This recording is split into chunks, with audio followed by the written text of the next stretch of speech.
Assalamualaikum warahmatullahi wabarakatuh. Kami dari KKN IT 216 Universitas Muhammadiyah Yogyakarta. Saya Wisni Usnida Anfasi. Saya Dewi Agustiana. Teman-teman, yuk kita belajar mengenal rambu-rambu lalu lintas bersama kami. Langsung saja yang pertama kita mulai ya. Apa itu rambu-rambu lalu lintas? Rambu lalu lintas adalah bagian perlengkapan jalan yang berupa lambang, huruf, angka, kalimat, dan atau perpaduan yang berfungsi sebagai peringatan, larangan, perintah, atau petunjuk bagi pengguna jalan. Nah, siapa yang mengatur kondisi lalu lintas di jalan raya? Yang mengatur kondisi lalu lintas di jalan raya adalah polisi lalu lintas. Apakah teman-teman ingin menjadi polisi lalu lintas? Nah, sebelum kita menjadi polisi lalu lintas, marilah kita mengenal terlebih dahulu terkait rambu-rambu lalu lintas di jalan raya. Baik, setelah kita mengetahui apa itu rambu-rambu lalu lintas, sekarang saatnya teman-teman menyebutkan rambu-rambu apa yang teman-teman ketahui. Nah, di sini akan dibahas juga nanti rambu-rambu lalu lintas macam-macam dan contohnya. Salah satu contohnya adalah di gambar yang pertama. Di gambar yang pertama itu ada rambu lampu lalu lintas. Nah, ada 3 warna, di situ ada 3 warna lampu. Lampu yang pertama adalah lampu merah. Lampu merah itu pertanda stop atau berhenti. Jadi ketika lampu merah menyala, maka kita harus berhenti, kita tidak boleh jalan terus. Terus yang lampu yang kedua itu ada lampu berwarna kuning. Lampu berwarna kuning itu menunjukkan bahwa kita harus berhati-hati. Selanjutnya ada lampu warna hijau. Tanda apa lampu warna hijau? Lampu warna hijau adalah tanda kalau kita harus jalan terus, kita nggak boleh berhenti. Selanjutnya, contoh rambu lalu lintas yang kedua adalah simbol dilarang mendahului. Nah, jadi kalau ada simbol ini, kita dilarang mendahului pengendara yang lain. Terus gambar yang ketiga adalah dilarang belok ke kanan. Jadi kalau ada rambu-rambu lalu lintas seperti ini, kita dilarang untuk belok ke kanan. Selanjutnya ada rambu-rambu dilarang putar balik. Terus ada rambu-rambu lalu lintas di mana ada huruf S yang disilang. Nah, huruf S ini bertanda bahwa kita dilarang stop. Terus selanjutnya ada huruf P yang disilang. Nah, huruf P ini biasanya diambil dari kata depan dari kata parking. Jadi kalau ada huruf P yang disilang itu berarti dilarang parkir. Jadi kalau ada tanda ini, kita dilarang parkir di area tersebut. Contoh rambu lalu lintas selanjutnya adalah contoh rambu lalu lintas tempat.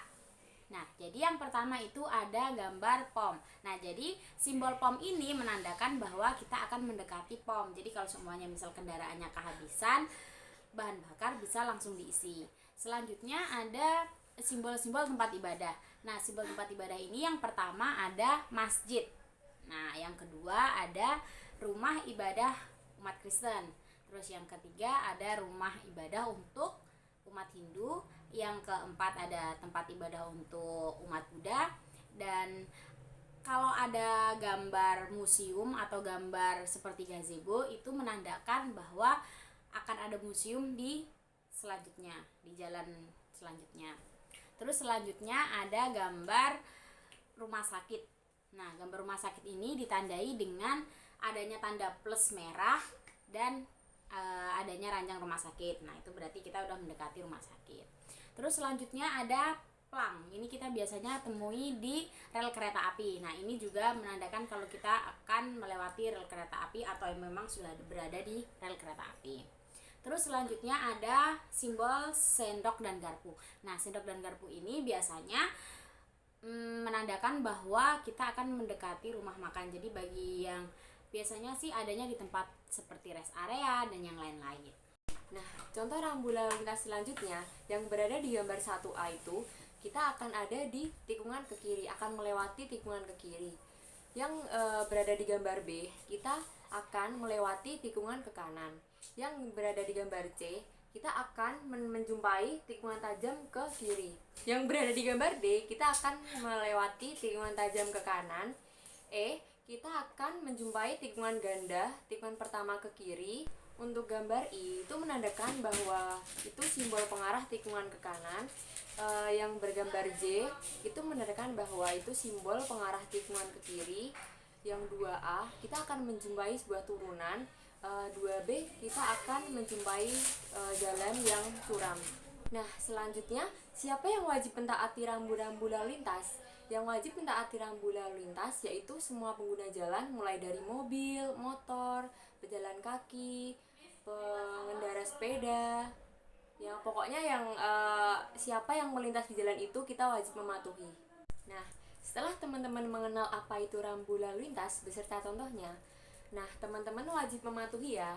Soalnya bagi pelanggar itu kita nanti akan dikenakan denda paling banyak Rp500.000. Jadi teman-teman wajib mematuhi ya. Baik, sekian penjelasan rambu-rambu lalu lintas dari kami. Kurang lebihnya kami mohon maaf. Untuk teman-teman dimohon untuk mentaati rambu-rambu lalu lintas ya. Terima kasih. Wassalamualaikum warahmatullahi wabarakatuh.